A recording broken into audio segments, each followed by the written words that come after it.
مرسی T V, پیغام رحمت۔ شیخ محترم، اگلا جو ہمارا سوال آیا ہے وہ ایک بہن کی طرف سے ہے۔ وہ پوچھ رہی ہیں کہ رمضان اور قرآن کا کیا تعلق ہے؟ رمضان سے قرآن کا بہت گہرا تعلق ہے، کیونکہ رمضان کا مہینہ یہ قرآن کا مہینہ ہے، قرآن کے نزول کا مہینہ ہے۔ رمضان کے آخری 10 دنوں کی طاق راتوں میں قرآن کریم اتارا گیا ہے، جو آسمانی دنیا پر، اور اس کے بعد 23 سال کے عرصے میں پورا قرآن نبی صلی اللہ علیہ وسلم پر اتارا گیا ہے۔ شہر رمضان الذی انزل فیہ القرآن ھدی للناس وبینات من الھدی والفرقان، سورہ بقرہ سورہ نمبر 2 آیت نمبر 185۔ رمضان کا مہینہ وہ جس میں قرآن کریم اتارا گیا ہے، تو رمضان کے مہینے کا نام ہی قرآن میں آیا ہے، اکیلا نام آیا ہے رمضان کا مہینہ۔ نبی صلی اللہ علیہ وسلم رمضان کے مہینے میں قرآن کا دور کرتے تھے، وہ بھی جبریل امین کے ساتھ۔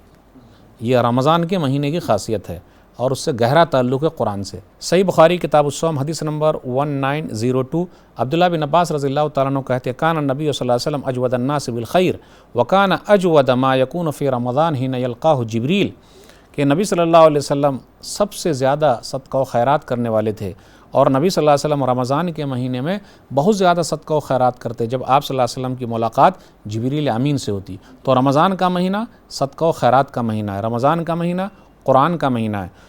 وکان جبریل علیہ السلام یلقاہ کل لیلہ فی رمضان حتی ینسلخ، جبریل علیہ السلام نبی صلی اللہ علیہ وسلم سے رمضان کی ہر رات میں ملاقات کرتے تھے، آتے تھے، نبی صلی اللہ علیہ وسلم قرآن پڑھتے تھے اور جبریل امین قرآن کریم سنتے تھے، یہاں تک کہ رمضان کا مہینہ گزر جاتا۔ یعرض علیہ النبی صلی اللہ علیہ وسلم القرآن، نبی صلی اللہ علیہ وسلم ان کو قرآن سناتے۔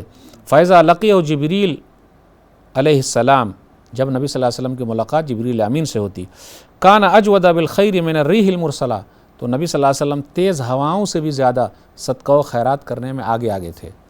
تو یہ رمضان سے قرآن کے تعلق کی بات ہے کہ ہر رمضان میں نبی صلی اللہ علیہ وسلم قرآن کریم کا ورد کیا کرتے تھے، اور اس کے بعد جبریل امین کو سنایا کرتے تھے علیہ الصلاۃ والسلام۔ اور واقعی یہ قرآن کا مہینہ ہے، بڑا خوش نصیب ہے وہ جو قرآن سے جڑا ہوا ہے۔ اس لیے ہم اور آپ رمضان کے مہینے میں زیادہ سے زیادہ قرآن کی تلاوت کریں، اور نبی صلی اللہ علیہ وسلم کی زندگی کے آخری سال 2 مرتبہ جبریل امین کو آپ نے قرآن سنایا ہے۔ ھذا ما عندی واللہ اعلم بالصواب۔ مرسی ٹی وی کے مزید ویڈیوز کے لیے ہمارے چینل کو سبسکرائب کریں اور بیل آئیکن کو کلک کرنا نہ بھولیں۔ جزاک اللہ خیر۔